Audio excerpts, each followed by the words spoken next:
I thought the most unpleasant thing that morning would be the weak cup of coffee at the lawyer's office. But no, it was a stranger reeking of gasoline in the parking garage who froze my blood cold. It sounds strange, but believe me, a lifetime running a shipping port taught me one thing. If something feels off, it usually is. And that man in the garage was so out of place, I knew right then this wasn't going to be a normal day. 3 months had passed since Eleanor, my wife, died of a stroke. We had lived together for over 30 years, and if anyone on earth knew me better than I knew myself, it was Eleanor. She left me a silver fountain pen, engraved EM, a gift for our 25th anniversary. I carried it in my suit pocket that morning, like a small anchor keeping me from drifting too far into grief. The firm of Harrow and Bell had called, saying it was time to hear the will.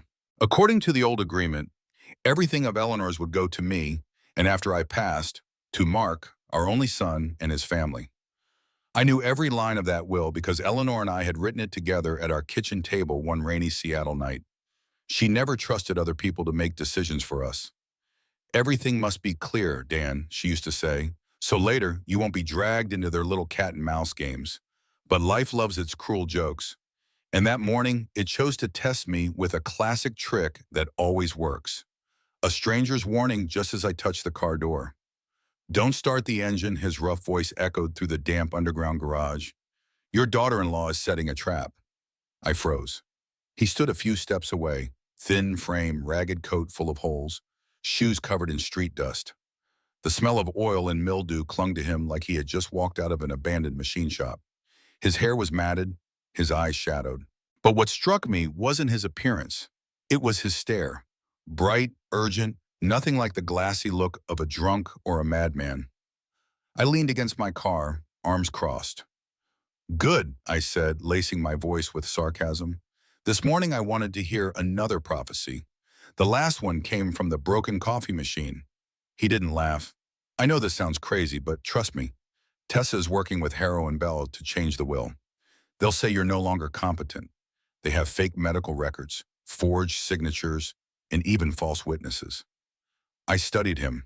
At the port, I'd heard every story. Drunk sailors swearing whales spoke Russian, smugglers whispering about millions hidden in vegetable containers. But it was rare to see anyone look me dead in the eye with such desperate honesty.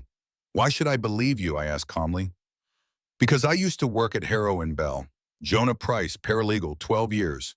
3 weeks ago, they threw me out because I overheard what I shouldn't have. I know exactly how they operate.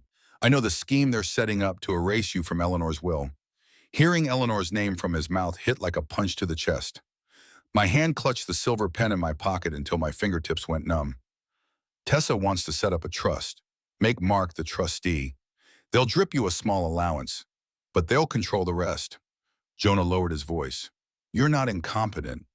I know it, and they know it, but money blinds people." I drew a long breath, slow, just to fill the silence. I didn't lash out, didn't shout, didn't swing my fists. Years at the port had taught me this. When you see oil slicking the water, you don't dive in.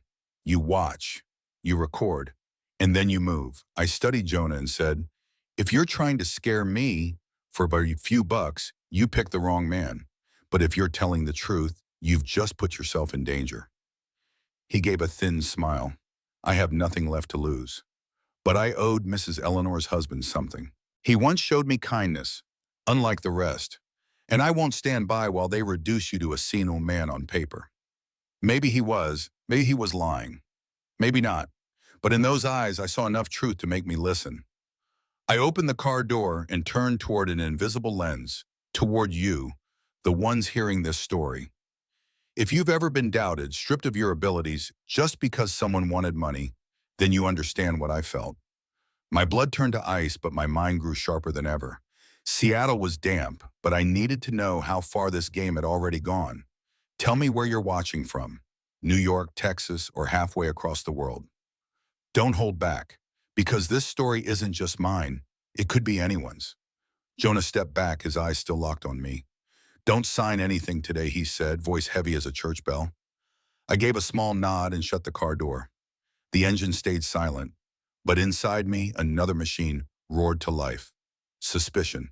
As I drove out, his image stayed burned in my mind. Not every ragged man is useless. Sometimes they're the only ones who can see the truth for what it really is. I never believed in gut feelings. But if there was such a thing, it was the way I felt sitting alone in my car that morning, hand resting on Eleanor's silver pen, my head spinning with Jonah's warning. The smell of oil and gasoline from his ragged coat still lingered in my nose, a reminder that nothing about this was simple. Let me tell you about Eleanor. If my life had a blueprint, she was the architect. Literally.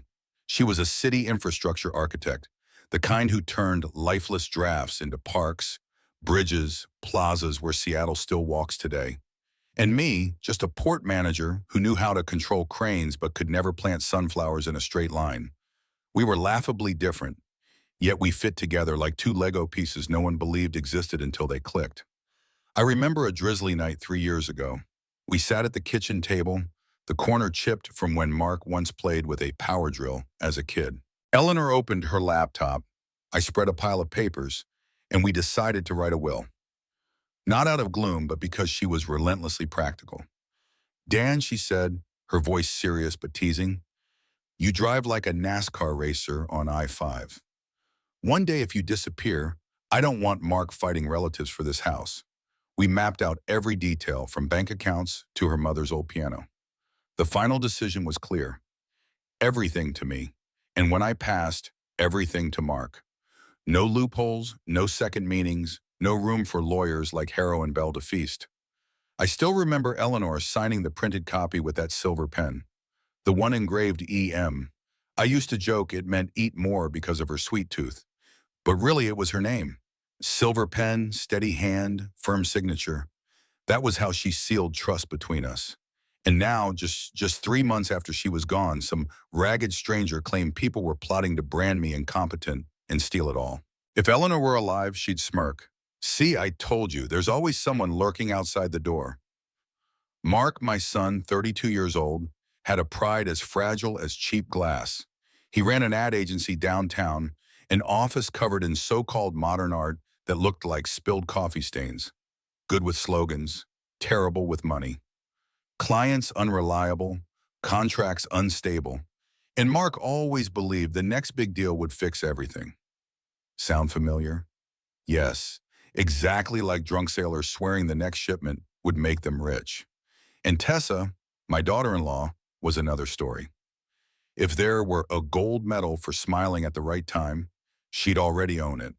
Always sweet, always polite, yet somehow her smile appeared every time my wallet opened. They say eyes are windows to the soul. With Tessa, they were price tags. She loved designer handbags more than a decent dinner, believed a vacation only counted if it came with a first-class ticket. Mark indulged her, convincing himself she deserved the best. I just shook my head. Eleanor used to say, Tessa's sweetness is like iced tea with 6 sugar packets. Drink it long enough and you're still thirsty. Now picture this.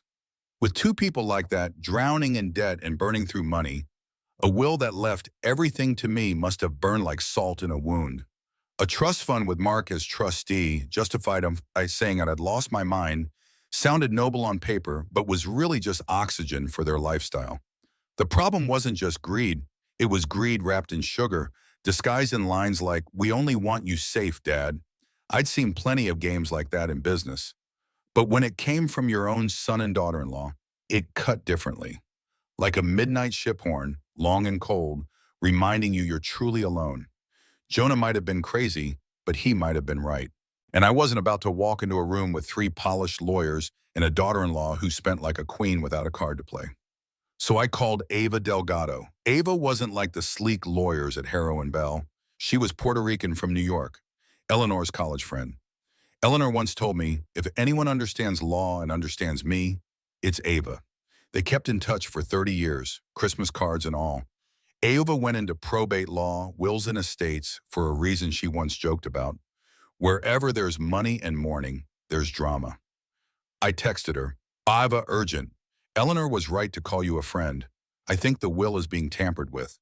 A ragged man warned me this morning. Maybe I sound paranoid, but I know when a container leaks. And this one is leaking. In less than 10 minutes, Ava called back, her voice sharp as a blade. Don't sign a thing. I'll meet you at the coffee shop under Harrow and Bell. Walk into the meeting as usual. But don't let them think you suspect a thing. Play the grieving, tired man who just wants to sign and be done. I laughed. Ava, that's one role I don't need to practice. 3 months of mourning already carved it into me. Truth is, Eleanor was still everywhere. In the empty chair at breakfast, the faint scent of her perfume in the closet, and now in this silver pen, proof that we had written our truth, not let others write it for us. Sitting in the car, I twisted the pen open, signed my name on a blank sheet. The letters were straight, not trembling. I thought, incompetent? They'll need a hell of a forgery to make me believe that. I could almost feel Eleanor watching, frowning. Dan, don't get cocky. Keep evidence. Always keep evidence. That was the difference between Eleanor and Tessa. One built bridges so people could cross safely. The other built sandcastles to show off on Instagram. I started the car, pulled out of the garage. Seattle rain tapped against the windshield. At a red light, I glanced at a young couple in the car beside me, laughing without a care. I remembered Eleanor and me once like that. Simple, peaceful, no tricks. But peace was over. And if Harrow and Bell thought they could turn me into an easy pawn, they were about to learn something. Never underestimate a port manager. We're used to controlling cranes that move hundreds of tons with one button. Believe me, I know exactly when to press it. The offices of Harrow and Bell sat on the 17th floor of a glass tower overlooking Elliott Bay. Outside, Seattle rain streaked the windows, while inside, everything was decorated so lavishly it felt fake. The long walnut table gleamed like a lake polished with grease. 3 abstract paintings hung on the wall, streaks of color that looked like spilled coffee on bedsheets. And of course, a tray of weak coffee sat in the corner, so bland I almost wished for the oil and gasoline stench from Jonah's coat. Tessa sat straight across the table as if she owned the room. Cream cashmere coat, blonde hair tied neatly, smile so polite it was artificial. Beside her sat 3 men in black suits, the kind who probably wore ties to bed in case they forgot who they were. One of them, silver hair slicked back, pushed a small recorder to the center of the table. A red light blinked. "Mr. Mercer," he said coolly, "we have an amendment to the will." I sat down, folded my arms, and watched the red light flash. "Interesting," I replied slowly. "My coffee machine lies too, but at least it doesn't bill by the hour." Tessa's smile faltered for a second before sliding back into sweetness. She knew how to control her face, but her fingers betrayed her, twisting her wedding ring over and over. The silver-haired lawyer slid a thick file toward me. Blue cover, Times New Roman font, the smell of fresh ink. I opened the first page, a so-called medical statement about my declining mental state, complete with grainy photos from a Safeway. One picture caught me frowning at a price tag. Another showed me talking to a cashier. If you've never been secretly photographed, let me tell you, anyone can look confused in the chaos of a supermarket. "You see," the lawyer said smoothly, "in recent months, your wife expressed concerns about your ability to manage finances. These documents show she wanted to adjust the will and create a trust." I glanced at Tessa. She lowered her eyes, feigning sorrow like she had just watched a sad pet insurance commercial. "We only want you to be cared for, Father," she whispered. I let out a dry laugh. "Of course. Being cared for means I get an allowance while you two sit on leather chairs drinking French wine." The room tightened. A younger lawyer cleared his throat and handed me another folder. Handwritten notes, clumsy, pretending to be Eleanor's. I recognized instantly that messy scrawl was not hers. This was a woman who could draft bridge schematics with every digit aligned like soldiers on parade. I closed the folder, sighed, and leaned back. Are you sure this is what Eleanor wanted? A woman who built playgrounds for children would choose to turn her husband into a senile fool on paper? Sorry, but Eleanor valued ink and paper more than that. Tessa placed her hand on the table, voice soft to the point of fake. "Father, we're only following Mother's wishes. She worried about you. You may not remember, but many times she said..." I cut her off, voice calm but sharp as ice. "Tessa, if you say the words you may not remember one more time, I'll ask you to sign a very long list of everything you think I've forgotten. And be sure to spell correctly, because I will check." The red light on the recorder blinked, a silent witness. I placed both hands on the table, staring at the 3 lawyers. "I won't be signing anything today." But to save your time, let's take a 10-minute break. I need to call the port to make sure no containers are drifting into the bay. You know, a few hundred tons floating loose is far more dangerous than a forged will. I stood, pushed my chair back, and tossed one last remark. And please, someone, bring me another coffee. This stuff is so weak, it almost makes forged papers believable. They didn't stop me. Maybe they truly thought I was just a tired old man who needed a break. Tessa nodded, smiling sweetly, as if to say, Father, don't worry. Don't.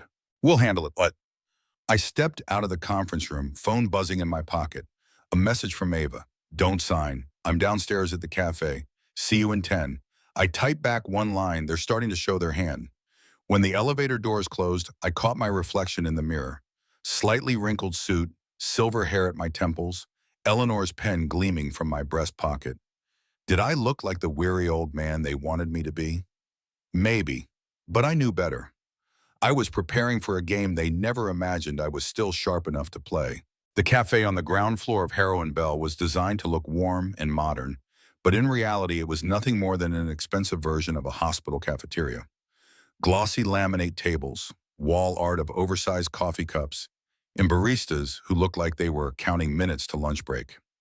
I chose a table by the window where at least natural light could soften the charade and waited for Ava Delgado.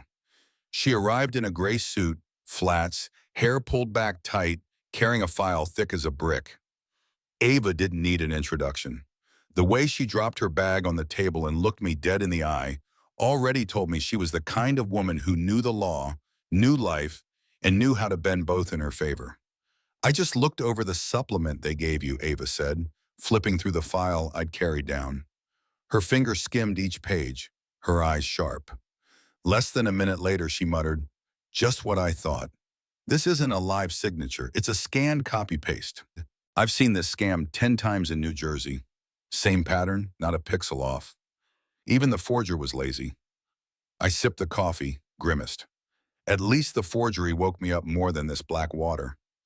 Ava didn't laugh. She tilted her laptop toward me, showing the metadata on the attached photos. Look here. The capture date says July of last year, but the file was altered 3 weeks ago. The same week, Eleanor died. Convenient. I leaned back, arms folded. Convenient, like someone trying to sell me a container of bananas filled with cement. A familiar trick. My phone buzzed. A message from an unknown number. Mr. Mercer, I have invoices and internal emails. They prove Harrow and Bell run a side business. I'll send it when it's safe. Jonah, I handed the phone to Ava. She nodded. If Jonah isn't lying, this is the key. Proof they're paid to fabricate records. Invoices, emails, no moral arguments needed. The court only needs data. Data doesn't lie, I said, then gave a dry laugh. At least the data doesn't bill by the hour like those lawyers. Ava tilted her head. You're always this sarcastic? Of course. I managed a port for over 30 years. If I didn't know how to joke, I would have jumped into the water long ago. Picture trying to explain to a drunk Polish captain why his container is stuck in customs. Humor saves lives. She allowed a faint smile, the first all morning. Fine. Then we'll use your port principle. No assumptions, only logs. Everything is backed by evidence. We divided tasks right there over bad coffee. Ava would prepare a motion to seal the so-called amendment so it couldn't be validated until the investigation. Jonah would supply invoices and emails. If real, they would expose Harrow and Bell's dirty service of selling forged files. And me, the supposedly senile old man, I'd collect proof from my own daily life. Port security footage, bank receipts, meeting logs, and even video of me training young staff on safety. Evidence that I was sharper than the predators circling me. I need you to do one more thing, Ava said, meeting my eyes. Don't let them suspect. Keep playing the tired old man. Let them grow overconfident. I nodded, pulling Eleanor's silver pen from my pocket, rolling it between my fingers. Ava, I've handled cranes carrying hundreds of tons without dropping a single container. I can fake being a little tired without dropping the mask. She let out a soft laugh. Eleanor chose the right partner. I didn't answer, just tightened my grip on the pen. For the first time in weeks, I didn't feel completely alone. My phone buzzed again. Jonah's follow-up. Careful, they're watching me. I'll leave the documents in a locker at Union Station. Slot 14. Code 1978, the year you and Eleanor married. I remember because he once mentioned it at the office. I read it aloud. Ava exhaled. Looks like he really knows things. But if he's telling the truth, he's risking his life. You'll have to protect him if you want that evidence admitted. I smirked. I never liked James Bond. But it seems at this age, I get to play spy in a train station. Hopefully they won't expect me to crawl across tracks. We stayed another half hour drafting a list. I would go to Union Station to retrieve the files. Ava would file to seal the documents and prep signature analysis. Jonah would keep feeding us details of Harrow and Bell's side business. Before leaving, Ava looked at me hard. Dan, are you sure you can handle this? This isn't just about money. They're attacking your dignity and your memory. That's the cruelest part. I stood, slid the pen back into my breast pocket. Ava, I've spent my life proving I was competent enough to run a port. If they think they can erase that with forged papers, they've never seen me checking a manifest at midnight. Trust me, data doesn't lie, and neither do I. Stepping outside, Seattle's rain still tapped against the street. I looked up at the Harrow and Bell Tower, shiny, impressive, and hollow as an abandoned container. Inside, their fraud was already rotting.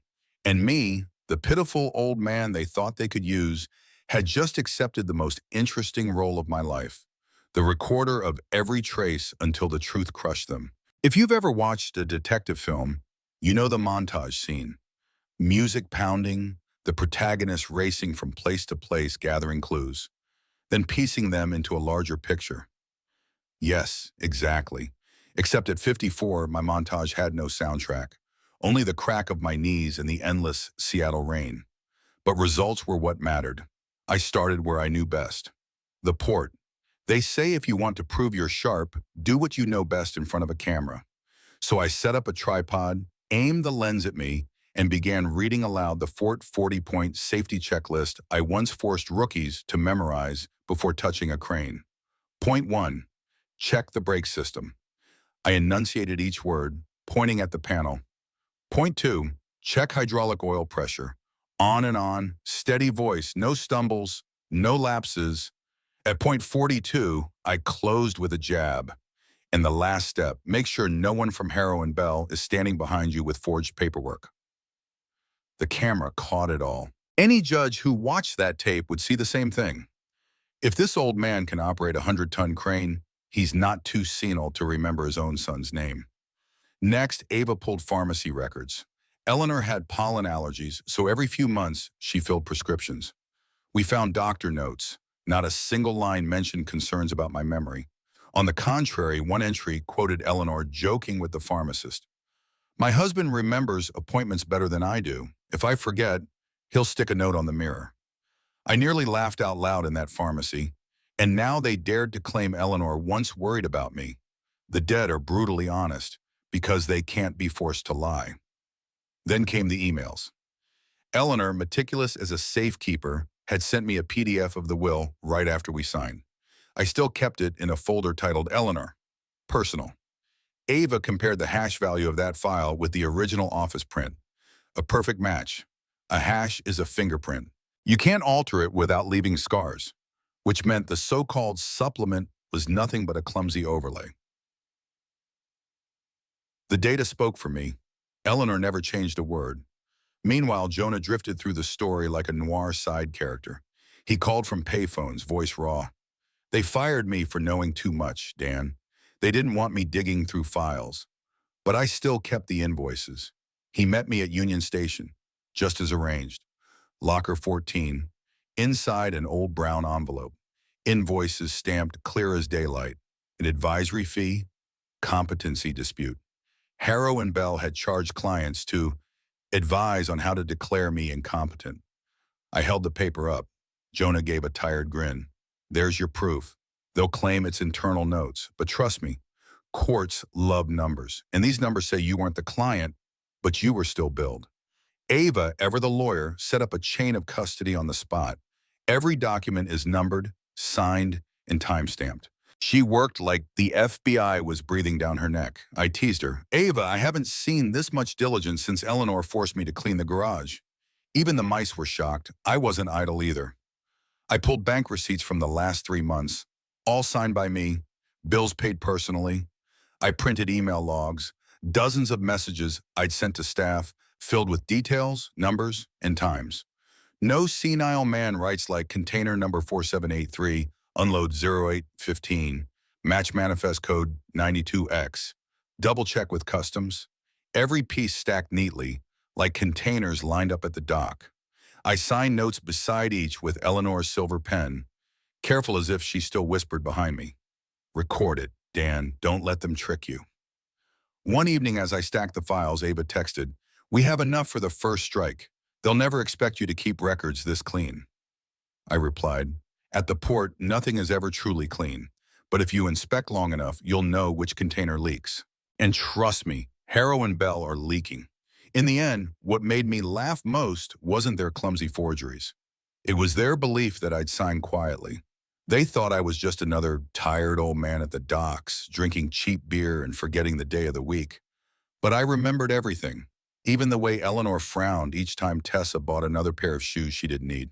The montage closed like this: me, Jonah, and Jonah sitting in my small apartment, papers spread across the table, Ava marking files, Jonah muttering about the day he got fired, and me tapping Eleanor's silver pen on the wood. "Data doesn't lie," I said again with a smirk. "Only liars hate data." Outside, Seattle rain kept falling, but inside we had built a wall of evidence. And for the first time, I felt I could look Eleanor in the eye, wherever she was, and say, "Don't worry, I haven't lost my mind, and I won't let them steal what you entrusted to me." If you've ever stepped into a probate courtroom in Seattle, let me warn you, it's no different from a cheap stage play. No velvet curtain, just creaking wooden benches, and actors convinced they can fool a judge with a stack of hastily printed papers. That morning, the room was packed. Reporters crammed in as if this were the second O.J. trial. I swear I even saw one sketching a cartoon of me in his notebook. Tessa walked in first, high heels clacking, her face radiating unbearable confidence. She smiled, nodded to the press, then sat beside Mark. My son looked the opposite, like a man strapped to the electric chair, his face drawn tight, fingers twisting his ring until the skin turned red. For a moment, I almost pitied him, until I remembered he co-wrote this performance.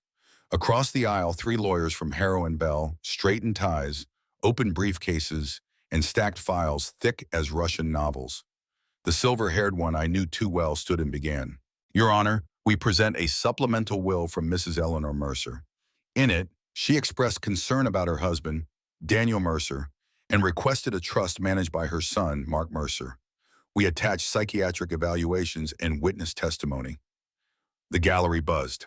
I swear, an old lady behind me gasped, "Oh Lord," like she was watching a soap opera. I glanced at Ava. She sat upright, calm, face sharp as a blade. When her turn came, she rose and declared, "Your Honor, we asked for something simple. A hash check." The room fell silent. Hash check sounded like a breakfast item. The judge, a gray-haired woman with her hair pulled tight, tilted her head. Ava explained, "Every electronic file has a unique code, like a fingerprint. Change even a single dot, and the hash changes.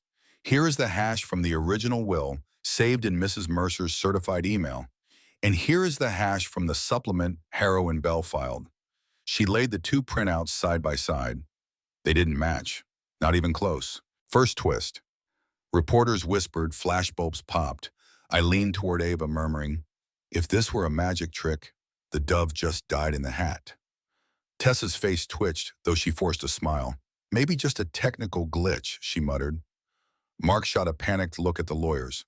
My turn. I rose slowly, Eleanor's silver pen gleaming from my pocket. "Your Honor, I present a video from the port cameras. This is me, timestamp aligned with the so-called confusion photos they submitted. In the footage, I read aloud a four-point safety checklist. No stumbles, no blanks. And here are the system logs confirming the exact time. Meaning, when they claim I was disoriented in a supermarket, I was in fact supervising the unloading of container 4783.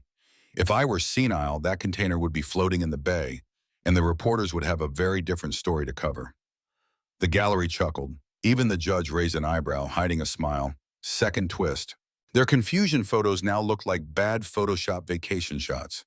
And then the climax. The courtroom doors swung open. Jonah walked in, coat still wrinkled, clutching a thick file. The room erupted. Tessa's face drained as if she had swallowed ice. Jonah rasped, "Your Honor, I am Jonah Price, a former paralegal of Harrow and Bell. I have invoices and emails proving this firm was paid to fabricate evidence. Here is an invoice marked advisory fee, competency dispute. And here are emails between partners on how to script testimony to remove Mr. Mercer from the will." He dropped the stack on the judge's bench. The sound weighed more than any argument. Third twist, I could almost hear Tessa's schemes bursting like bubbles. The silver-haired lawyer leapt up, face red. "Objection. This is inadmissible." The judge cut him off, voice icy. "Objection denied. Harrow and Bell's servers are to be sealed immediately for investigation." The room exploded. Reporters rushed out, dialing phones, hammering keyboards. Mark collapsed into his chair, hands over his face. Tessa sat frozen, lips trembling, caught between fainting and faking it. I settled back, arms crossed, exhaling. "Your Honor, I'll just say one thing. My coffee machine lies too, but at least it doesn't charge by the hour. Harrow and Bell not only lie, but they also send invoices for it." Laughter rippled through the gallery despite the judge's gavel. Order. But I saw it in her eyes. Faith in that so-called supplement was shattered like a coffee cup dropped on a stone. The room fell quiet after the sealing order. Tessa pale, Mark stunned, and me, the man branded incompetent, sitting calm as if I had just finished a safe unload at the port. Only this time the cargo lifted off my shoulders wasn't steel or wood. It was the burden of being doubted by my own family. The court had just adjourned, and the hallway outside felt like a hive struck open. Reporters swarmed, microphones shoved forward, flashes bursting like fireworks. I thought of only one thing. If someone served real coffee, the circus would look less ridiculous. Instead of coffee, the King County prosecutor appeared, stern-faced, voice booming down the hall. "We are opening a criminal investigation into Harrow and Bell. Charges include falsifying evidence, estate fraud, and conspiracy to defraud." The words rang like a funeral beneath Bell. The silver-haired lawyer froze, and a younger one scrambled to call someone, voice shaking like a student who forgot the lesson.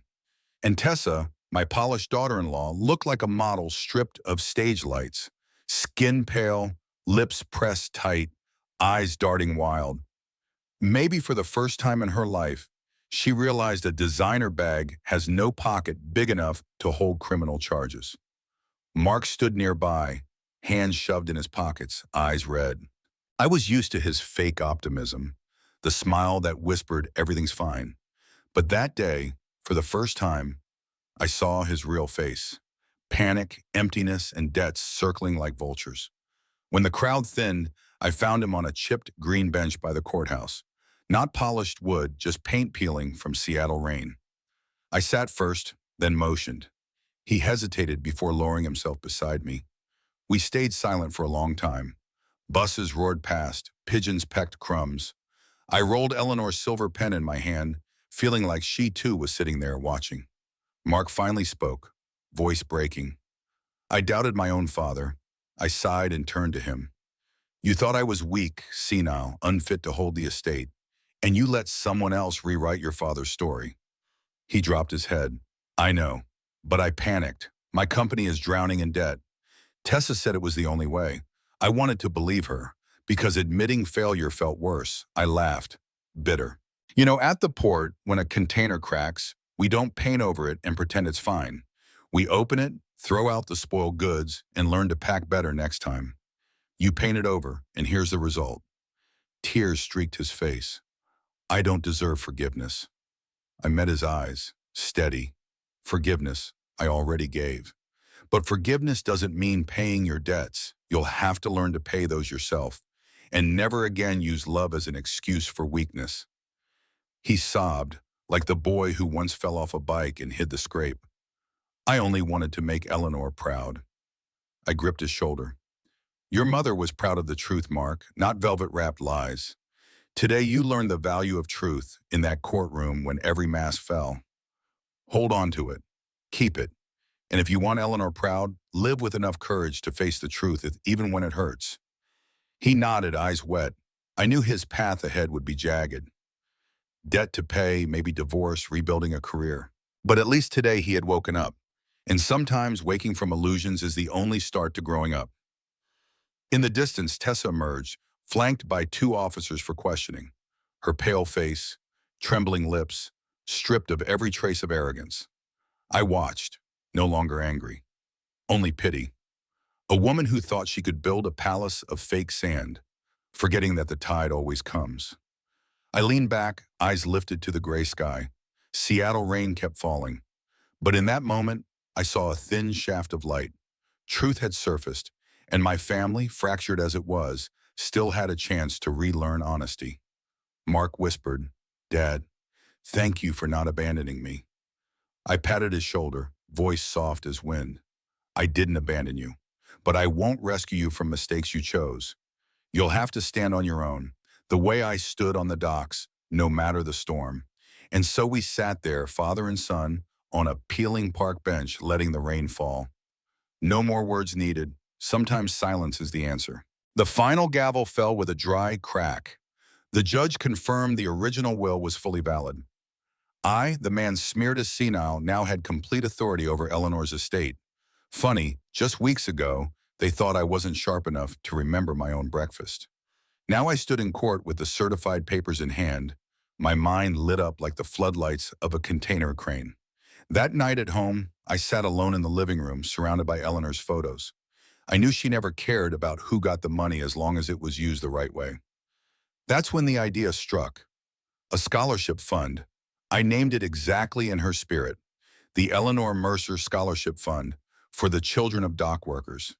The kids who once darted around the piers while their parents labored day and night deserved a chance at college without drowning in debt.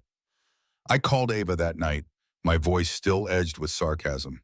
Ava, instead of counting bills in a vault, I'm letting them breathe sea air. Will you help me set it up? She laughed, then agreed. I knew she would.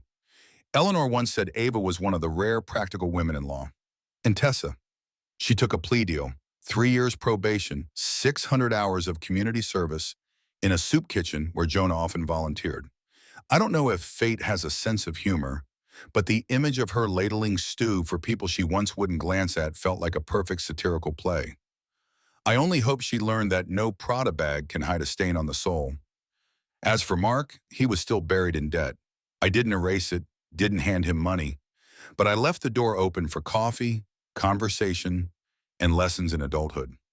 Fatherhood is complicated. You want to protect, but you must also let your child take the blows. I told him straight, forgiveness I can give, but I will not pay your credit card bill. Sell the sports car and ride the bus. The bus still gets to the dock on time. Jonah, the man fired for knowing too much, was now part of the port. I hired him as records control manager, a role I jokingly called the gatekeeper of truth. He gave a raspy laugh at the title, then said, I'm only doing what they should have done all along. I nodded. At the port, we don't need heroes. We just need people who record the truth without trembling. One morning I bought a wooden bench, not polished for looks, but sturdy enough to withstand Seattle rain. I carved 3 letters into the backrest. EM, I placed it at the dock facing the bay. There the sea winds swept through cranes and waves slapped against the concrete. Each time I sat there, I heard Eleanor beside me, gently scolding. Don't sit too long, Dan. There's still work to do. People say an estate is money in the bank. But for me, Eleanor's legacy was a reminder to stay honest even when storms hit. Now I had a scholarship for dock workers' children, Jonah, a strange but honest ally, and a bench facing the bay to remember Eleanor never really left. I sat there on a damp afternoon, silver pen in hand, writing the last line in my investigation journal. Data doesn't lie, people do, and the real legacy is the one no one can forge. That afternoon, Seattle soaked in rain as always. I sat on the wooden porch, Eleanor's silver pen and a green folder in front of me. The folder held everything: the original will, port camera logs, Harrow and Bell's dirty invoices, and the court ruling. Nothing left to prove. Every battle closed. Yet I still opened it, each page rustling like waves against a ship's hull. Steady, certain. For me lay the rain-slicked porch, Eleanor's small lavender garden, and in the distance the misty horizon of Elliott Bay. The bench carved with EM out at the dock was somewhere beyond, catching sea wind. I didn't need to see it to know it remained, just as Eleanor remained, not in breath but in unshaken trust. I reached the last page, paused. Nothing new, only Eleanor's signature. But this time I looked not with guarded eyes, but with my heart. And I spoke aloud words I hadn't planned. I don't need to shout. I don't need to beg belief. Truth is loud enough. I leaned back, letting silence surround me. Many think silence is weakness. In truth, silence is power when you know truth stands beside you. People can forge testimony, stage photographs, and draft false reports. But all of it collapses when a log, a video, a real signature appears. I don't need to lower others. I only need to let the data, the truth, do its work. This is the message I want to leave for you. You might be in bustling New York, in dry Texas, in sunny California, or in a small town with one coffee shop. You may know the sting of being doubted by family, erased by colleagues, betrayed by your own children. That pain needs no description. Once felt, it never fades. But listen, you don't need to scream. You don't need to become their bitter reflection. Just hold on to the truth. Be patient. One day, truth will speak loud enough that no one can deny it. I once thought Eleanor's legacy was money in an account or this house. Now I know her legacy was how she lived. No rushing, no lies, no surrender to fraud. If I can leave anything to you, it is this faith. That truth and silence carry more power than any shout. I know many of you have shared comments about favoritism in your families, sabotage at work, and children turning their backs. You are not alone. I too sat in the dark believing I was dismissed, my voice forgotten. But now I speak from experience. You don't need to beg belief. Stand tall, keep your proof, whether it's a message, a receipt, or simply the memory you hold. And finally, let me look straight at you, the eyes I imagine on the other side of this screen. If you believe silence and truth are the most elegant revenge, not noisy, not bitter, but sharp, direct, and undeniable, then subscribe. Turn on the bell so each time a new story comes, you hear it first. Because this isn't only my story. This is a club for those who believe justice doesn't need shouting, where the overlooked reclaim value and traitors collapse under the weight of their own lies. So tell me where you're watching from. Seattle has its rain, but I want to know how far this voice travels. To blazing Georgia, to Florida's sea wind, or to quiet Nebraska. Every comment you leave is proof that truth carries farther than any lie.